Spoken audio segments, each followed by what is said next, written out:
buenas noches, bienvenidas y bienvenidos a este capítulo de Conexión Global Prime, donde vamos a abordar, profundizar, contextualizar y también tomarle el pulso a los días previos a la segunda vuelta presidencial en Argentina. Por eso ya tenemos a nuestros equipos desplegados precisamente ahí y vamos a comenzar precisamente en Buenos Aires, donde está nuestra compañera Mónica Rincón, que ha llegado durante esta jornada para ya empezar a presenciar y también conversar principalmente con los protagonistas y, por cierto, también con las y los argentinos que van a estar sufragando el próximo domingo. Y como ven también, Mónica, te saludamos, ya te vemos desde Buenos Aires esta campaña, porque recientemente los candidatos daban entrevistas en medios argentinos en medio de la tensión que existe incluso por lo que vaya a ser el conteo de los votos, algo que tú has visto también durante estas horas allá en Argentina. ¿Cómo estás? Buenas noches. Hola, buenas noches, Jacinta, a ti y a todos que nos ven a través de las pantallas de CNN Chile. Claro, es una jornada que está marcado porque mañana son los cierres de campaña de uno y otro candidato por las acusaciones de posible fraude desde la campaña de Javier Milei, por la exigencia de la justicia electoral, que viene a ser como nuestro CERVEL, el equivalente, de que entregue más boletas. Les hemos explicado que no es un voto único, sino que tienen una especie de papeletas los dos candidatos, así es también en las otras elecciones legislativas, de gobernadores, y la gente elige, ve la imagen, la boleta que quiere y la mete en un sobre. Por eso se habla de las boletas en vez de los votos. Les han pedido que entreguen porque cada comando es distinto en Chile. No es como el CERVEL que imprime todos los votos, sino que son cada comando que tiene que entregarlos a la justicia electoral. Pero antes de ir con una entrevistada espectacular que vamos a tener, quiero que vayamos rápidamente con Aisha, que nos acompañe. Vamos a desplazarnos. Estamos en medio de la calle. Te estamos esperando, Jacinta, además. Vamos a avanzar hacia las personas que están listas para tomar la locomoción. Ojalá que quieran conversar con nosotros para tomar un poquito el pulso de lo que es esta elección. Estamos en las calles de Buenos Aires, ahí está el obelisco atrás. Vamos a conversar, vamos a molestarlos un poco. Hola, estamos en vivo para CNN Chile, Argentina. Sí, ¿con qué expectativa está para el domingo? No sabría qué decirte, la verdad, no. ¿Tienes decidido el voto? No, creo que es la primera vez que no sé qué hacer, la verdad. O sea, ¿en serio? ¿Primera vez que no sabes qué hacer? Sí, la primera vez que me toca, que veo a la situación del país, económicamente complicada. Por un lado, el peronismo, y por el otro también, los derechos ya ganados que también peligran de la otra parte. Pero bueno, es como muy, muy peleado todo. Es como tienes que elegir entre el mal menor. Y algo así, es como elegir al menos peor. Igual este país ya está acostumbrado un poco a eso, lamentablemente. Pero sí, es como elegir al menos malo. Y esta vez está difícil. Unos dicen que es como elegir entre Drácula y Frankenstein. Puede ser. Es una buena comparación. Sí, tal cual. Sí. Todavía no lo decides. ¿Y en el debate te decidiste tampoco? La verdad que casi no miré porque no me llama la atención, la verdad, ninguno de los dos. O sea, veo que son dos personas, como ego contra ego, y no veo cuál es la idea de sacar al país adelante o decir, bueno, voy a dar más trabajo, voy a plantear esta idea de, para mí el trabajo dignifica, y eso de darle tanto a la gente y que la gente, siga en lo mismo, es como, no salimos nunca. Es como muy, uno, por ejemplo, lo marea, a mí me marea, entonces a veces prefiero, mirarlo justo lo necesario. ¿Tu nombre? Ludmila. Ludmila, muchísimas gracias. Miren, quien dice que tiene menos opinión, imagínense el medio análisis que nos acaba de hacer. Antes de ir con nuestra entrevistada, un par de opiniones más. Hola, buenas noches. ¿Argentinos? Sí, argentinos. Para CNN Chile, estamos en vivo para Chile. ¿Tiene decidido su voto? Y la verdad que no, hay mucho criterio de país que lamentablemente están generando billetes como loco, y el tiempo de uno ya no vale. Porque cuanto más trabajás, más fabrican billetes, parece. Y lo veo que está un poquito mal eso. Espero que la economía de este país salga adelante, porque es un país muy rico y los argentinos estamos muy unidos, no solamente con el fútbol, sino con las sociedades. Colaboramos con gente, ayudamos. ¿Y el voto no lo tiene decidido? Estoy pensando, aunque no lo creas. En el momento que llegue a la urna, ahí daré mi verdad. Pero ¿No lo convence ninguno? Las ideas políticas que tienen están muy buenas de cada uno, pero la realidad es otra. Hay que pensarlo muy bien, porque eso es lo que vamos a decir para cambiar en nuestro país. Si no, vamos a sufrir toda la vida. Muchísimas gracias. Por acá, muchachas, hola. ¿Argentinas todas? Sí. ¿Por qué van a votar el domingo? Todavía no sé, no. ¿Ninguno te apasiona? Ella es la que más sabe. A ver, la que más sabe. ¿Cómo se llama la que más sabe? Malena. Malena. ¿Y por quién vas a votar? Por Massa. Sí. ¿Y por qué por Massa? Porque no votaría a un misógino y a un enfermo, la verdad, así que prefiero a Massa. ¿Y con entusiasmo o...? Y con entusiasmo no, porque el país está medio... Pero bueno, igual. ¿Vas a votar por él, aunque sea el ministro de Economía con la inflación que hay y la pobreza que hay? Sí, sí. Prefiero eso antes que a Milei, chicos, de verdad. ¿Y por acá decidió el voto? No tengo ni idea. Voy a ir el domingo y ahí tatetí, no sé, cualquier cosa. Pero ni idea. ¿Ninguno te apasiona? No, ninguno. Ninguno de las anteriores tampoco, de las opciones que había. Ninguno me gustaba. O sea, ¿ninguno de los 5 te apasionaba? No, la verdad que no. ¿Qué le pedirías a un político en Argentina?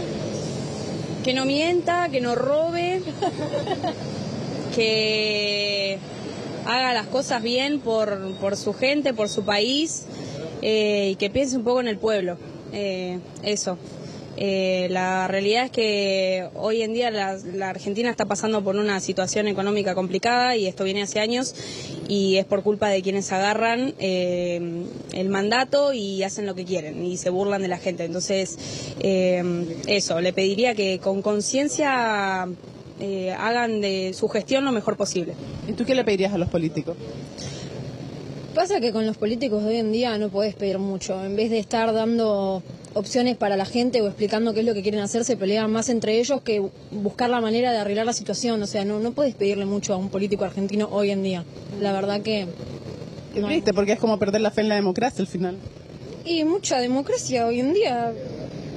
Con los políticos que tenemos, la verdad que no hay. Pero bueno, es lo que nos tocó y tendremos que decidir el domingo qué queremos hacer. Ok, chicas, muchísimas gracias por habernos acompañado a través de las pantallas de CNN Chile.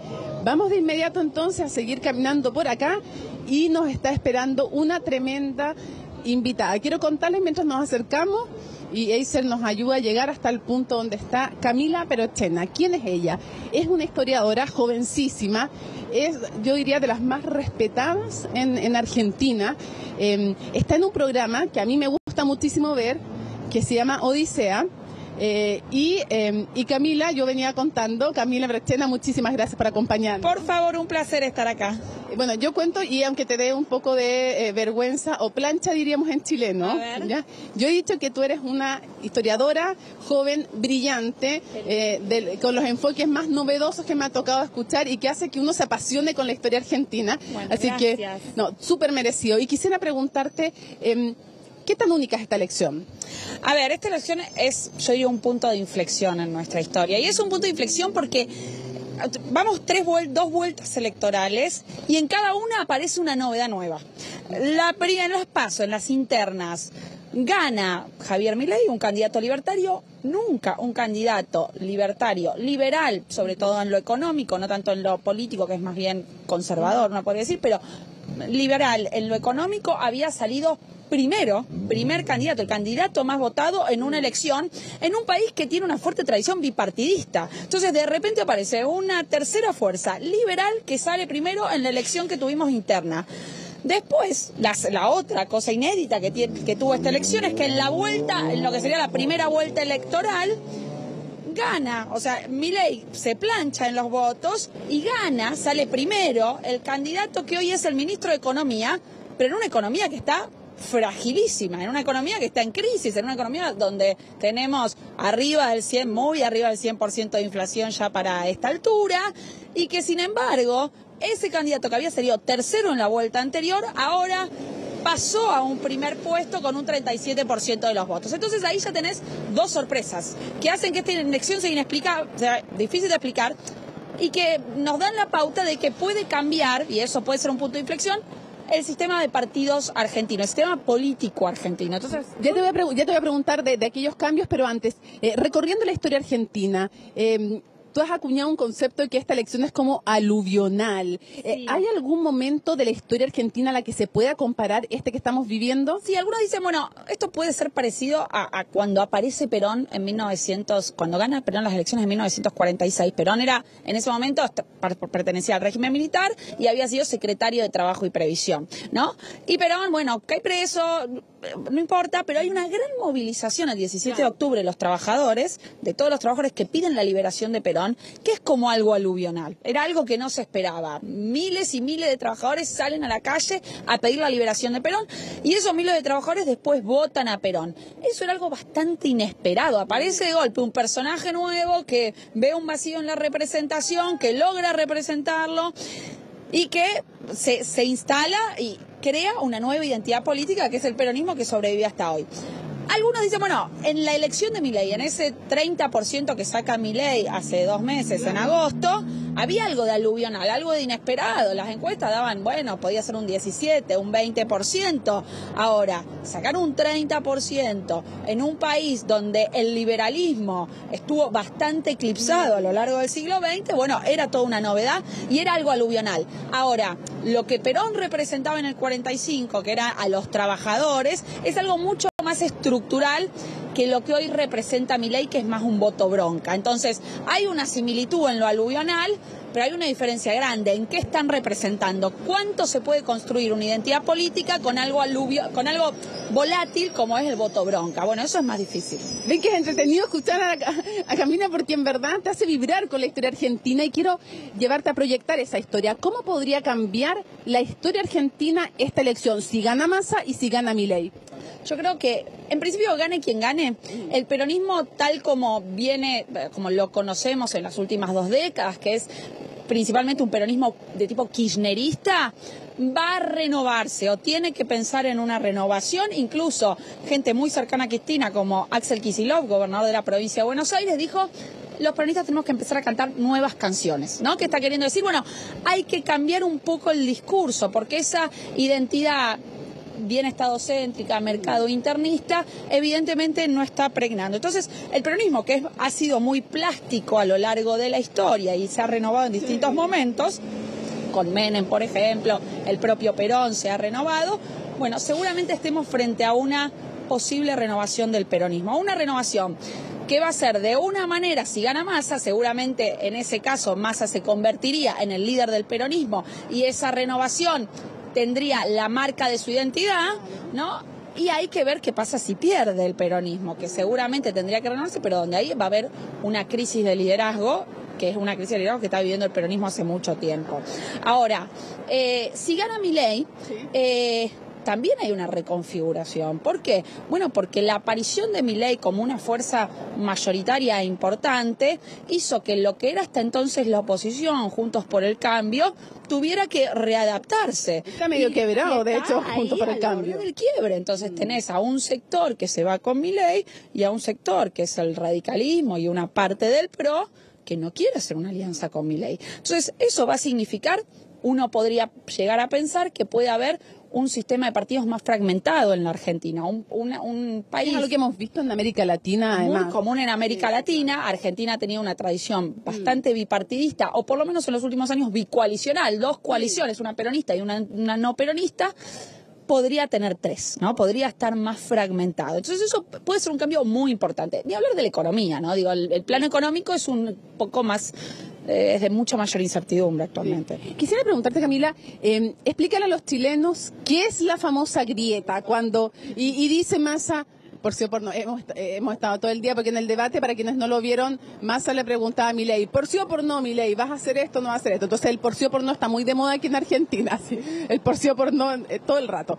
Entonces quería preguntarte que le explicaras a los chilenos ¿en qué consiste este concepto de la grieta? Y todos dicen, es que la grieta sigue fuerte, es que hay que superar la grieta. Cuéntale a los chilenos qué es la grieta. En Argentina hace por lo menos, yo diría, 15 años, pero en distintos momentos de la historia esto ha pasado. Vivimos la política con una polarización, con un nivel de antagonismo, donde los adversarios políticos no son capaces de pensarse como adversarios, sino como enemigos. Y donde la convivencia política entre sectores que piensan diferente y que tienen partidos políticos diferentes es cada vez más difícil. ¿Por qué? Porque no reconoces la legitimidad del otro. Porque desde el peronismo no se reconoce la legitimidad de la oposición y desde la propia oposición no se reconoce parte de la legitimidad del peronismo. Entonces, la sociedad sociedad argentina, en primer lugar la dirigencia política, pero eso permeó en la sociedad, claro. Bueno, vive la política, casi como un partido de fútbol o peor, en el sentido de que, bueno, no hay puentes de diálogo por momentos. Hay una grieta que los separa. Que nos separa y que es un problema, porque si vos solo podés pensar en términos antagónicos, no podés acordar ciertas cosas. Argentina tiene ese problema hace por lo menos 15 años y eso yo creo que tiene un costo económico. Digo, tenemos dificultades para acordar algunos consensos básicos de la economía relacionados con el equilibrio fiscal, cuál va a ser el motor de crecimiento de la economía, qué tiene que hacer el Estado, a dónde tiene que invertir.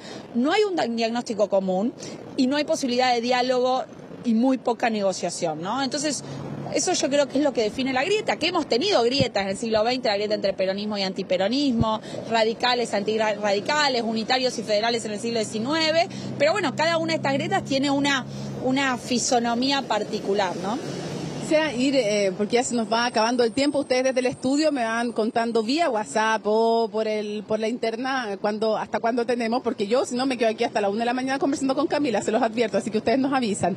Pero quisiera ir cerrando preguntándote un par de cosas breves. Lo primero, ¿qué puede explicar, mirando la historia, el presente, el futuro, el pasado, todo, qué puede explicar que un ministro de Economía, sin duda muy talentoso como candidato, o sea, absolutamente, con una preparación política impresionante, está en la segunda vuelta y con chances de ser presidente teniendo una economía, aunque él dice esto es heredado, esto viene del macrismo, con un 140% de inflación y donde hay 40% en la pobreza, en fin, no sé, 50% en la pobreza en Buenos Aires con déficit fiscal. ¿Qué explica eso? Es algo muy llamativo porque quema un poco los papeles de la ciencia política, donde uno dice, bueno, el voto tiene un componente económico muy fuerte, la gente está mal económicamente y te va a votar en contra. Entonces, es algo sorpresivo. Yo creo que eso está relacionado con la fuerza que tiene el peronismo como identidad política en la Argentina desde hace más de 80 años, donde el peronismo tiene podría decir un núcleo duro, un electorado que es muy leal y que la lealtad es una expresión que suele usar el peronismo para describirse a sí mismo, que es muy leal incluso en los peores contextos y momentos económicos, ¿no? Entonces, yo creo que gran parte de la explicación está en esa fidelidad de un electorado peronista que le permite tener en este momento a Massa, bueno, un piso que es del 37%, ¿no? Sí. Y cuando tú piensas ciertas figuras, ¿cómo van a pasar a la historia? Está completamente eclipsada por ahora Cristina Fernández. Sí. Pero termina la primera vuelta y aparece con una entrevista al expresidente Correa de inmediato. Pero después desaparece a conveniencia también de Massa, ¿no? ¿Cómo crees que ella va a pasar a la historia? ¿Cuál va a ser como el juicio cuando nos alejemos? Qué difícil hacer historias del presente, ¿no? Bueno, yo creo que siempre la historia se reinterpreta a la luz del presente. Entonces, seguramente cómo la van a ver a Cristina Kirchner en 10 años no sea la misma manera en cómo la van a pensar en 50 años. Te pongo un ejemplo. El presidente Carlos Menem de la Argentina en los años 90, el que hizo reformas neoliberales, no sé. El consenso de Washington. Exacto. Cuando se fue en el 2001 era odiado. Durante el kirchnerismo era un presidente al que todos vapuleaban, desde el kirchnerismo lo vapuleaban. Ahora en este contexto de crisis, de repente hay un montón de gente y de candidatos que reivindican a Menem. ¿Por qué? Bueno, porque Menem sacó a la Argentina de la hiperinflación en el 91. Entonces, a la luz del presente, hoy a Menem se lo ve distinto que hace 5 años y se lo reivindica de otra manera. O sea, yo creo que eso puede pasar con Cristina Kirchner. Ahora bien, sin duda Cristina Kirchner ha generado durante su presidencia tantos amores y odios, ¿no? Por oposición y por apoyo, que no hay duda que se convirtió ya en una página central de la historia donde van a seguir peleándose batallas por darle significado a esos 8 años de su presidencia, ¿no? Bueno, y ni hablar de su pospresidencia, pero digo, a darle, ¿cómo vamos a interpretar eso? Bueno, yo creo que así como hay interpretaciones muy encontradas sobre el peronismo, creo que va a haber ese tipo de batallas por la historia cuando se recuerde el kirchnerismo en un futuro, ¿no? Ahora, ¿qué tan fuerte o qué tan débil crees tú que está a la luz de la historia justamente la democracia hoy día en Argentina?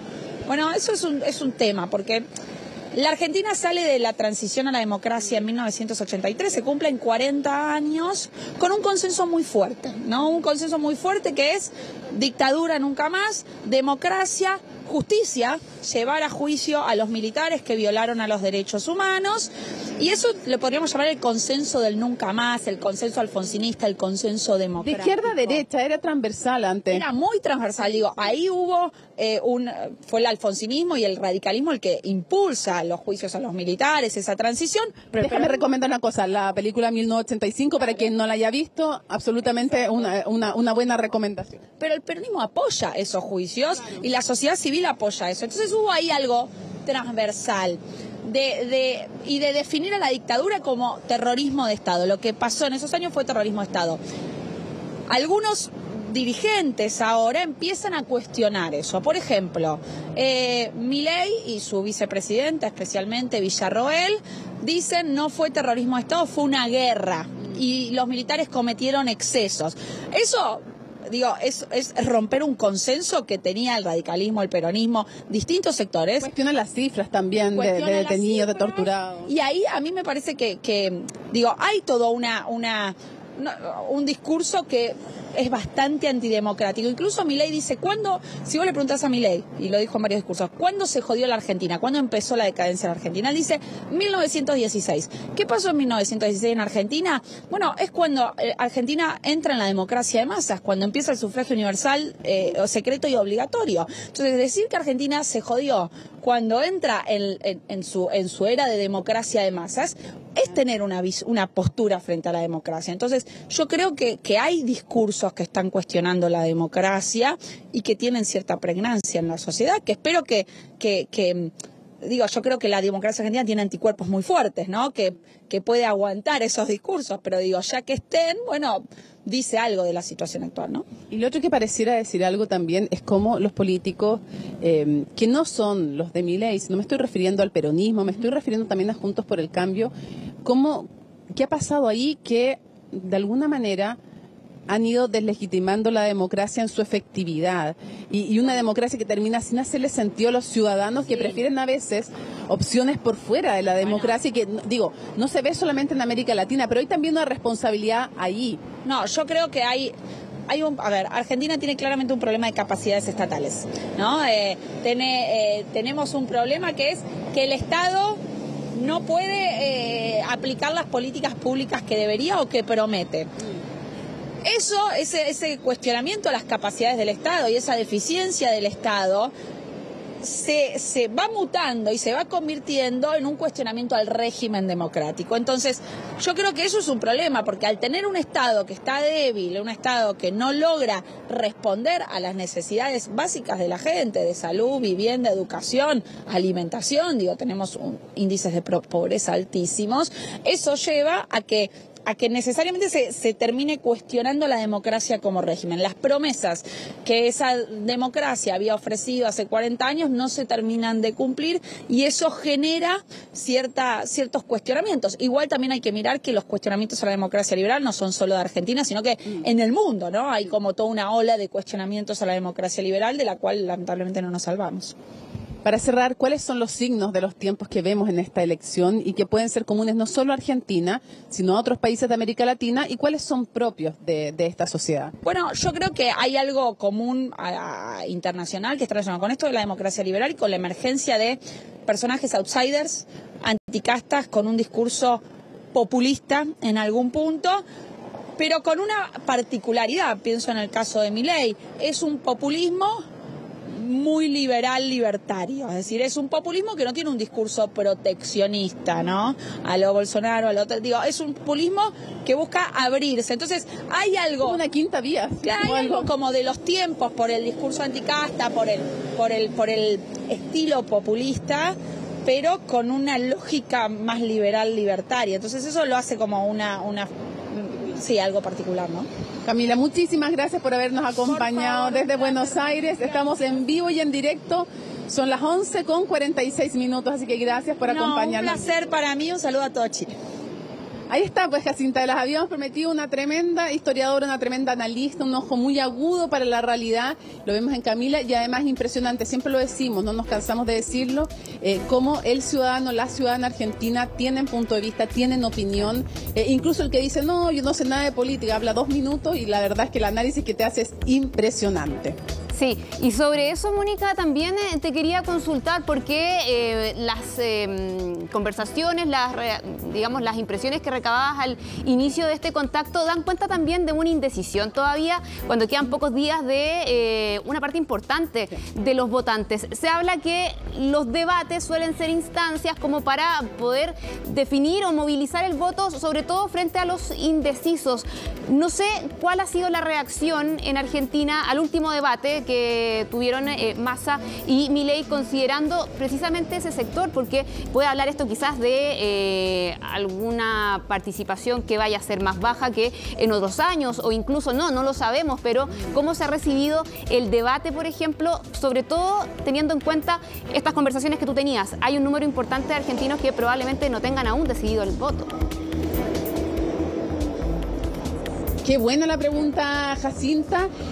Como siempre, como todas las preguntas que tú haces, no es fácil de contestar. A ver, respecto del nivel de indecisos, es alto el nivel de indecisos. Eso puede querer decir que realmente, como algunos conversamos, son indecisos y otros pueden tener que ver con 2 tipos de votos ocultos. El voto oculto por un Milei, que algunos pueden sentir que no es tan presentable votar por Milei, y otros pueden porque es más radical, porque está fuera del sistema, por las cosas rupturistas que plantea, por los temas que plantea respecto a la mujer, por cerrar el Banco Central, dolarizar, que algunos están súper de acuerdo, pero otros dicen, no, ¿cómo voy a estar de acuerdo con eso? ¿Cómo voy a estar de acuerdo con los dichos misóginos que ha tenido, con lo que ha dicho el Papa? Pero igual lo apoyan y no lo quieren decir. Y otros pueden ser el voto oculto de Massa. ¿Cómo voy a estar con el ministro de Economía de esta economía? ¿Cómo de nuevo voy a estar con el peronismo? En fin, entonces claro, pueden haber votos ocultos o realmente indecisos, pero es un nivel alto en las encuestas. Y lo otro también importante es el voto en blanco. Yo, escuchando a Camila en sus programas, estos son datos de ellas, no son míos, tal vez el momento más alto de la historia tiene que ver con la época en que estaba proscrito el peronismo y ahí llegó a un 25-26% porque ese voto blanco representaba a una fuerza política que estaba proscrita. Entonces, claro, que llegara al 26%, 25% tenía sentido. Ahora el voto blanco es expresión muchas veces de hastío, de cansancio. ¿Movió la aguja o no movió la aguja el debate, Jacinta? Es difícil decirlo. Lo que sí podemos decir es que algunos pensaban la reacción inmediata es Massa arrasó con Milei porque fue mucho más preparado y por sí o por no, con esa frase y las preguntas, lo acorraló, manejó. Logró que no se hablara de economía, que no se le cuestionara por ser el ministro de Economía, que no se le cuestionara por ser parte de este gobierno. Sí, puso en sus términos el debate, sí, es cierto, pero no logró sacar de sus casillas a Javier Milei. Ese es un triunfo también de Javier Milei y cada uno tiene puntos altos y puntos bajos según las métricas que ya hemos conocido. Hay encuestas que han salido hoy día y otras ayer y que nos dicen, Jacinta, que lo mejor es cuando son evaluados, cuando hablan de seguridad, los dos fueron bien evaluados. Massa es bien evaluado cuando habla de la escuela pública respecto a la importancia de que los niños aprendan a leer, se eduquen, pero mal evaluado cuando dice que es maravillosa la educación pública en Argentina. Y también le va mal a Milei respecto a los temas de derechos humanos, por ejemplo, y del Papa, y también curiosamente le va mal cuando habla de cerrar el Banco Central y dolarizar. ¿Por qué digo curiosamente? Son propuestas radicales, pero son base de su plan, entonces que le vaya mal llama la atención. También le fue muy mal a Massa en las métricas de las redes sociales cuando dijo, yo no soy amigo de los empresarios, solo tengo empresarios conocidos, que es alguien que ha sido también, que ha recibido aportes para sus campañas de los empresarios, que ha hecho una carrera también con muchos apoyándole. Parece difícil de creer. Si movió o no la aguja lo vamos a saber finalmente el domingo. Mañana son cierres de campaña de distinto carácter, el de Milei en Córdoba, el de Massa todavía no se confirma, pero se supone que va a ser probablemente más cerrado, como fue el último que reportamos de Massa en la primera vuelta. Pero claro, es el triunfo, como decía Camila recién. Estas elecciones han sido en las PASO, en las primarias, en la primera vuelta y ahora el triunfo de lo inesperado. Entonces es difícil y no sin roces internos también al interior del peronismo. Y por supuesto, como bien lo hemos mencionado, al interior de la mezcla entre Juntos por el Cambio y La Libertad Avanza. Siguen ahí las discusiones, por ejemplo, respecto de cuánto está cada uno haciendo o no por defender los votos y fiscalizar los votos de Javier Milei para este domingo. Es importante lo que va a pasar, es importante quién gana, pero también por cuánto, el voto nulo, el voto blanco, todo eso nos va a hablar del estado de la democracia también aquí, porque los votos propios, Jacinta, cierro con esto, son los que obtienen en primera vuelta. El resto uno podría decir que son más bien votos prestados con los cuales se construye la mayoría necesaria en un balotaje. Claro, y vamos a estar muy pendientes de aquello, de cómo se dé la elección el domingo, los resultados y mañana los cierres de campaña. Así que vamos a estar retomando el contacto contigo ya el día de mañana. Te mandamos saludos a ti, al equipo y por cierto vayan a descansar. Nos vemos acá. Sí, sí, nos vemos allá. Sí, pues, ya te esperamos, así que ya sí. Está bueno ya. El viernes máximo acá, casi. Ya, nos vemos allá. Ya. Pero por mientras nos despedimos desde acá. Oye, tengo una sorpresa para mañana. Ya. Te aseguro que tengo una sorpresa mañana. Ya, algo supe por ahí, así que no sí. No es Milei ni Massa, ya. No es Milei ni Massa, sorpresa. Pero ya. Es muy buena sorpresa. Mañana nos vas a estar contando. Sí, te voy a estar preguntando mañana por eso. Ya pues, Mónica, muchas gracias. Buenas noches. Nos vamos a una pequeña pausa, pero ya regresamos aquí en Conexión Global Prime con el análisis de esta elección presidencial, la segunda vuelta en Argentina. No se vayan.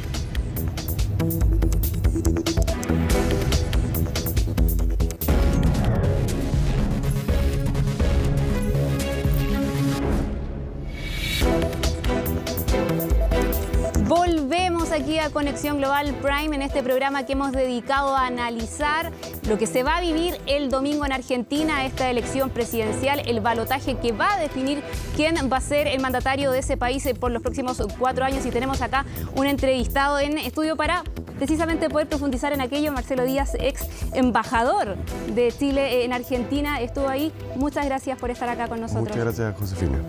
Y felicitaciones por la cobertura y particularmente el trabajo que ha hecho Mónica en la primera y en la segunda vuelta también. Muchas felicitaciones. Jacinta.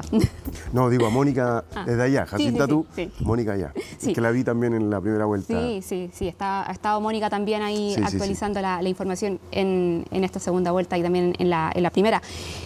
Marcelo, usted estuvo allá. Conoció la sociedad argentina, la política argentina, la idiosincrasia también. ¿Cómo uno puede entender desde acá, desde el otro lado de la cordillera, este escenario en el cual están? Con una crisis económica muy profunda, con el ministro de Economía que no solo llega a ser un candidato competitivo, sino que además gana la primera vuelta y con una fuerza política que irrumpe en los últimos años, que es una figura outsider y que ahora llega al balotaje. Me refiero a Javier Milei, que derrota a la derecha tradicional de Argentina. ¿Cómo se llega a ese escenario? Mira, yo creo que algo de lo que decía Camila Perochena va en esa dirección, ¿no? Es un punto de inflexión. Es cierto que el peronismo, fíjate tú que ella decía hay una fuerza peronista y una no peronista. El peronismo incluso define a sus adversarios, a sus contendores. Es tal la fuerza del peronismo, que lleva ya casi un siglo de existencia, que define muy estructuralmente a la sociedad argentina, no solamente a la política argentina, a la sociedad argentina. Entonces está por una parte eso, ¿no? Este voto duro, esta base de apoyo muy sólida, muy monolítica que tiene el peronismo desde hace 80 años, pero también el antagonismo con un candidato que representa una incertidumbre, porque también lo decía ella, yo estoy muy de acuerdo, muy lúcida su interpretación de este momento de la historia política argentina, que es un candidato que expresa el voto bronca. Pero el voto bronca, claro, cuando tiene contornos mucho más definidos, es un voto más fácil. En cambio, Milei ha ido expresando una apertura a un escenario de mucha incertidumbre. La pérdida de derechos, como dijo una de las entrevistadas, la pérdida de derechos particularmente para un sector relevante de la sociedad como son las mujeres, el riesgo para las provincias, el riesgo para la relación de Argentina con el resto del continente y del mundo, con su propio incardinamiento económico-comercial. Entonces, claro, en un escenario como ese, cuando tú tienes que definir si castigo al que está porque lo ha hecho mal, que además lo encabeza y lo lidera presente el ministro de Economía de un país que tiene una economía en crisis, como decía una de las chicas entrevistadas, le voy a dar mi voto a alguien que me plantea un escenario de tremenda incertidumbre. Entonces, eso hace que se fortalezca la oposición peronista. Lo conversábamos aquí en CNN la primera vuelta, en Tolerancia Cero. Massa ha hecho una elección muy mala desde las PASO hasta ahora, diría hasta ahora incluso, ¿no? porque tuvo este resultado inesperado de ser el candidato más votado en las PASO, que lo convertía en un potencial ganador de la primera vuelta y en un potencial presidente de Argentina, en un candidato que probablemente no cuidó ese triunfo y dilapidó parte del capital político y atizó muchos miedos de la sociedad argentina, de sectores relevantes del voto argentino, que posibilitaron que el candidato de un gobierno que dirige una economía en crisis, el ministro de Economía, o ministro de Hacienda en nuestros términos, haya sido capaz de ganar la primera vuelta y tenga probablemente la primera chance de ganar el domingo. Yo creo que eso es lo que explica que tengamos esta realidad, ¿no? Esta duda de los argentinos de si voto por Guatemala o Guatepeor, como se dice coloquialmente, ¿no? Y con una presidencia que ha estado prácticamente ausente también en estos últimos meses. Claro. Se habla incluso de un Massa presidente de facto en estos días. Bueno, yo creo que eso es deliberado. Hay algo del síndrome del pato cojo, ¿no? ¿Cierto? El presidente que se va siempre pierde un poquito protagonismo, sobre todo en el marco de la elección presidencial, porque empieza a prevalecer lo que viene por sobre lo que está. Pero o también, en la estrategia también. Pero también hay algo de estrategia, efectivamente, ¿no? Es evitar una elección tan cuesta arriba como tenía el peronismo después de las PASO, porque no hay que olvidarse de eso. Este es el peronismo resucitado y lo resucitó en la primera vuelta. Y Milei, ayudó, Massa también, pero mucho más Milei. A ver, yo diría que el triunfo del peronismo en primera vuelta se explica mucho más en los errores de Milei que los aciertos del peronismo. En cambio, esta segunda vuelta, yo tengo la impresión de que va a ganar Massa, no aventuraría margen de elección o porcentajes de elección, pero esa es la impresión que tengo. Vamos a ver el domingo. Se gatilla mucho más. ¿Por margen estrecho? O... No lo sé, porque creo que hay mucho voto oculto. Voto oculto por Massa, voto oculto por Milei. A mí me da la impresión de que la gente que dice que no sabe por quién va a votar, lo sabe. Quizás la primera chica no, pero el otro chico probablemente sí, no sé. Pero son puras impresiones, puras intuiciones. Pero lo que quiero decir es que Massa es el que permite, Milei, sus errores facilitan el triunfo de Massa en primera vuelta. Y en cambio la posibilidad de que Massa triunfe en segunda vuelta y se convierta en presidente de Argentina tiene que ver con la suma de los continuos desaciertos que Milei ha tenido desde la PASO hasta ahora, y también los aciertos de una campaña en la que Massa ha sido capaz de administrar su condición de ministro de Hacienda y promesa de futuro. Si eso es lo difícil y es lo que uno tiene que de todas maneras reconocer la Massa. Ahora, no es fácil hablar del futuro y prometer un futuro cuando él es el ministro, un pluriministro, porque no solamente el ministro de Economía, el ministro de varias cosas más, de un gobierno que tiene al país en esta situación. Ahora, eso es muy difícil de entender quizás para nosotros desde esta perspectiva donde está la presidencia, sobre todo en campaña, un funcionario público que quiera postular a otro cargo y quiera hacer campaña, tiene que dejar, lo sabe, bueno, usted también fue ministro, saben, que tienen que dejar esos cargos cuando quieren emprender en una campaña de este tipo, pero en Argentina esa situación no se da. Sigue siendo ministro de Economía, eventualmente si gana puede seguir siendo también el ministro. ¿Cómo? Porque son reglas del juego distintos, son sistemas distintos. ¿Pero acaso sería impensado? Aquí sería impensable. Yo, para ser parlamentario, tuve que renunciar un año antes a ser ministro. Es parte de la regla del juego que aquí está planteada. En Estados Unidos hay reelección y el presidente puede usar el avión presidencial para recorrer el país. Son países que tienen sistemas políticos distintos y hay ciertas tolerancias a ciertas duplicidades que se permiten. Ahora, fue objeto de discusión durante la campaña. Si era razonable que Massa siguiera o no como ministro. Fue objeto de críticas también por aquello. Al final quedó en nada porque la derecha decía, bueno, me conviene que esté ahí y no pasó nada. Pero el ordenamiento jurídico argentino lo permite. Nosotros no lo toleraríamos, por decirlo así, ¿no? Habría un debate sobre la utilización de recursos. A pesar de que, por ejemplo, en Chile para ser candidato presidencial, a diferencia para ser candidato parlamentario, no hay una obligación para renunciar a un cargo público, por ejemplo, el de ministro de Estado. Claro. Podría llegar hasta el último día. O sea, en estricto rigor creo que no hay restricción constitucional al respecto.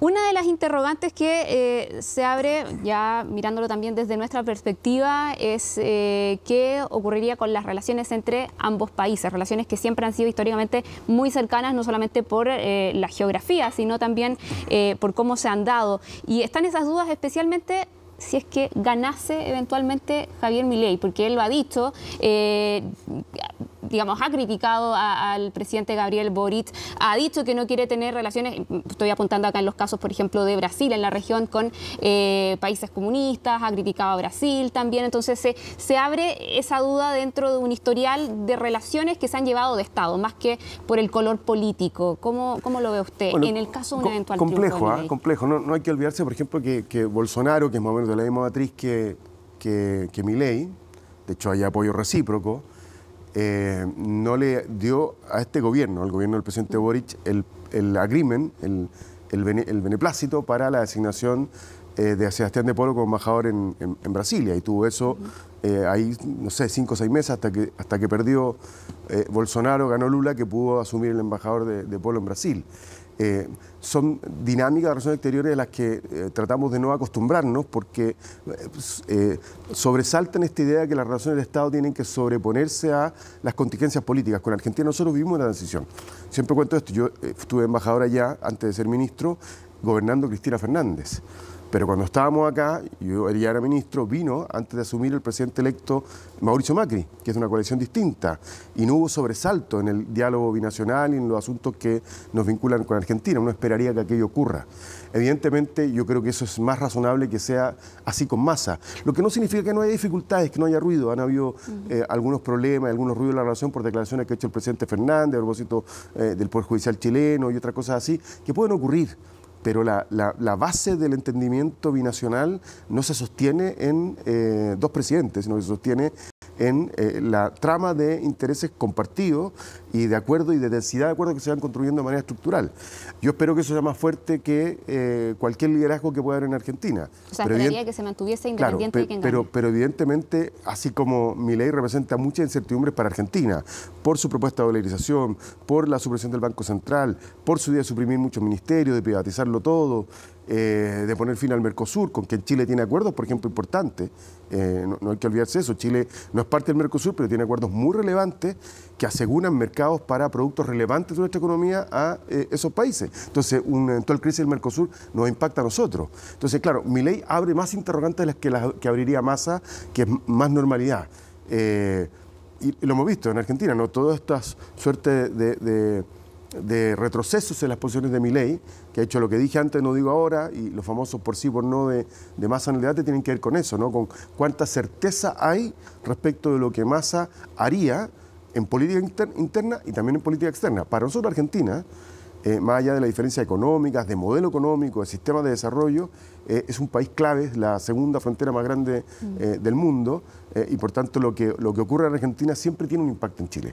Hay numerosas inversiones todavía, numerosas inversiones muy importantes, ya no es el segundo país de destino de nuestras inversiones, pero estará en el 5º o 6º lugar, no me acuerdo exactamente, por tanto hay intereses relevantes. Voy a ponerte un ejemplo. Lo que pasa en el Paso Cardenal Zamoré en el sur, en la región de los lagos, es muy relevante, por ejemplo, para la conexión Chile-Chile, desde la zona central al extremo sur en el país. Y eso tiene que ver con el tránsito por Argentina, por carretera argentina, los pasos fronterizos. Hay demasiada comunidad de intereses que hace que para nosotros lo que pasa en Argentina sea relevante. Marcelo Díaz, muchas gracias por esta conversación acá en Conexión Global Prime de CNN Chile. Con esto nosotros dejamos hasta acá el programa el día de hoy, pero los invitamos a mantenerse muy pendientes de la actualización que vamos a estar llevando de este tema acá en CNN Chile. Vamos a tener, transmisión especial el fin de semana y sobre todo el domingo con la elección y los resultados, y por cierto también ya el lunes analizando lo que vaya a acontecer con esos resultados. Que estén muy bien, buenas noches.